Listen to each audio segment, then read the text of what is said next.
When I think of the word education, my brain immediately shunts to environmental education, something that New Hampshire Audubon excels at.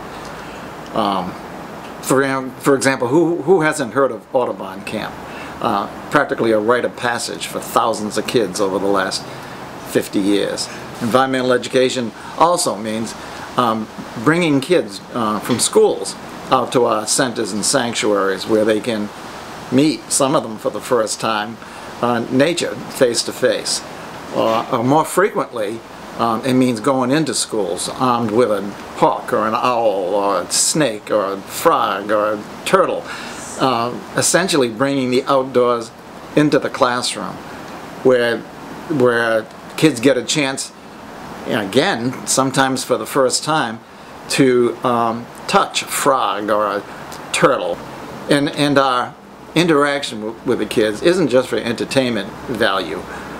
While we're talking to them, we're essentially trying to instill in them an affection for wild things and wild places that hopefully will carry into adulthood. So, could you tell me a little bit about Audubon's educational efforts? You know, when I hear the word education, my brain shunts immediately to environmental education, something that New Hampshire Audubon excels at. I mean, who hasn't heard of Audubon Camp? Essentially a rite of passage for thousands of kids over the last 50 years.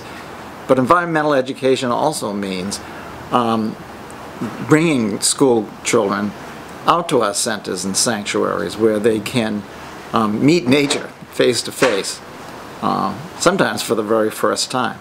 More frequently, we can send our naturalists into the schools armed with hawks and owls and turtles and snakes, essentially bringing the outdoors into the classroom where the kids, again, many of them for the first time, can touch a frog or a turtle or see a snake up close and not feel like they have to be afraid of it.